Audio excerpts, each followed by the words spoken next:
Part 1. Sexual. Chapter 1. The Prostitute. Subject to ceaseless harassment by blue laws, church groups, chambers of commerce, etc., prostitutes nevertheless continue to trade with the public. The value of their service is proven by the fact that people continue to seek them out, despite legal and civic opposition. A prostitute may be defined as one who engages in the voluntary trade of sexual services for a fee. The essential part of the definition, however, is voluntary trade. A magazine cover by Norman Rockwell some time ago illustrated the essence of prostitution, if not the specifics. It portrayed a milkman and a pie man standing near their trucks, each busily eating a pie and drinking milk, both obviously pleased with their voluntary trade. Those lacking sufficient imagination will see no connection between the prostitute entertaining her customer and the aforementioned milk and pie episode. But, in both cases, two people have come together on a voluntary basis in an attempt to mutually gain satisfaction. In neither case is force or fraud applied. Of course, the customer of the prostitute may later decide that the services he received were not worth the money he paid. The prostitute may feel that the money she was paid did not fully compensate her for the services she provided. Similar dissatisfactions could also occur in the milk pie trade. The milk could have been sour or the pie underbaked. But both regrets would be after the fact and would not alter the description of these trades as voluntary. If all the participants were not willing, the trades would not have taken place. There are those, women's liberationists among them, who lament the plight of the poor downtrodden prostitute, and who think of her life as demeaning and exploitative. But the prostitute does not look upon the sale of sex as demeaning. After considering the good features, short hours, high remuneration, with the drawbacks, harassment by the police, enforced commissions to her pimp, uninspiring working conditions, the prostitute obviously prefers her work, otherwise she would not continue it. There are, of course, many negative aspects experienced by prostitutes which belie the happy hooker image. There are prostitutes who are drug addicts, prostitutes who are beaten by pimps, and prostitutes who are held in brothels against their will. But these sordid aspects have little to do with the intrinsic career of prostitution. There are nurses and doctors who are kidnapped and forced to perform for fugitives from justice. There are carpenters who are drug addicts. There are bookkeepers who are beaten by muggers. We would hardly conclude that any of these professions or vocations are suspect, demeaning, or exploitative. The life of the prostitute is as good or as bad as she wishes it to be. She enters it voluntarily, qua prostitute, and is free to leave at any time. Why then the harassment and prohibitions against prostitution? The momentum does not come from the customer. He is a willing participant.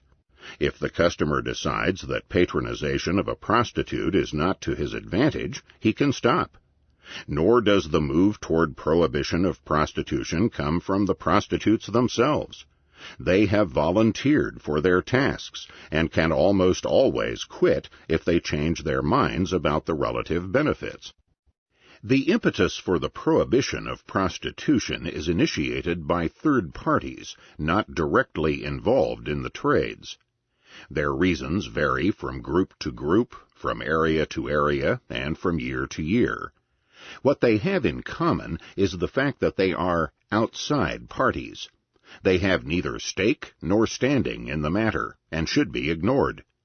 To allow them to decide this matter is as absurd as allowing an outsider to decide about the trade between the milkman and the pie man. Why, then, are the two cases treated differently? Imagine a league called the Decent Eaters, organized to espouse the doctrine that eating pie together with milk is evil. Even if it could be demonstrated that the League Against Pie and Milk and the League Against Prostitution had identical intellectual merit, namely none, the reaction to the two would still be different. The attempt to prohibit pie and milk would evoke only laughter, but there would be a more tolerant attitude toward the attempt to prohibit prostitution. There is something in operation which staunchly resists an intellectual penetration of the prostitution question. Why has prostitution not been legalized? Though the arguments against this legalization are without merit, they have never been clearly assailed by the intellectual community as specious. The difference between sexual trades, such as the ones that take place in prostitution, and other trades, such as the pie-milk trade, seems to be based on, or at least connected to, the shame we feel, or are made to feel, at the prospect of having to buy sex. One is hardly really a man, nor in any way to be confused with an attractive woman, if one pays for sex. The following well-known joke illustrates this point. A good-looking man asks an attractive and virtuous woman if she will go to bed with him for $100,000. She is appalled by the offer. However, after some reflection, she concludes that, as evil as prostitution is, she could use the proceeds of the offer for charity and good works. The man seems charming, not at all dangerous or repugnant. She shyly says, yes. The man then asks, how about for $20? The woman indignantly replies, how dare you? What kind of woman do you think I am? As she slaps his face. Well, we've already established what kind of woman you are. Now we're trying to establish the price, he replies. The degree to which the man's reply strikes a telling blow against the woman is a small measure of the scorn heaped upon individuals involved in this kind of endeavor.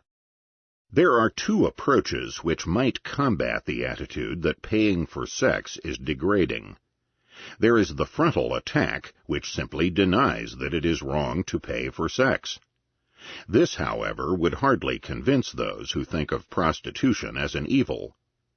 The other possibility would be to show that we are always paying for sex, all of us, all the time, and therefore we should not cavil at the arrangements between a professional prostitute and a customer. In what sense can it be said that we all engage in trade and payments when we engage in sexual activity? At the very least, we have to offer something to our prospective partners before they will consent to have sex with us. With explicit prostitution, the offer is in terms of cash. In other cases, the trade is not so obvious. Many dating patterns clearly conform to the prostitution model. The male is expected to pay for the movies, dinner, flowers, etc., and the female is expected to reciprocate with sexual services. The marriages in which the husband provides the financial elements and the wife the sexual and housekeeping functions also conforms clearly enough to the model.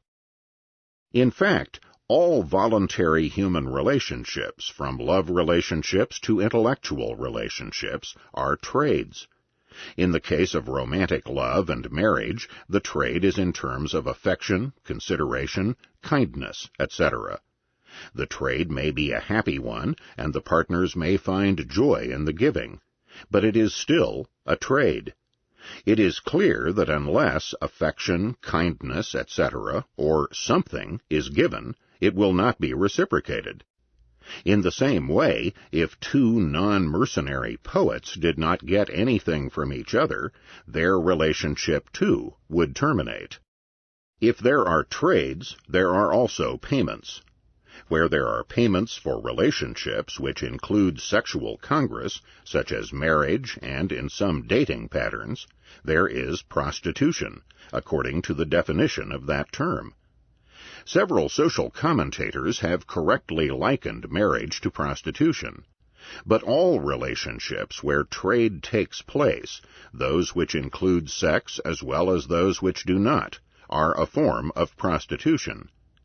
Instead of condemning all such relationships because of their similarity to prostitution, prostitution should be viewed as just one kind of interaction in which all human beings participate.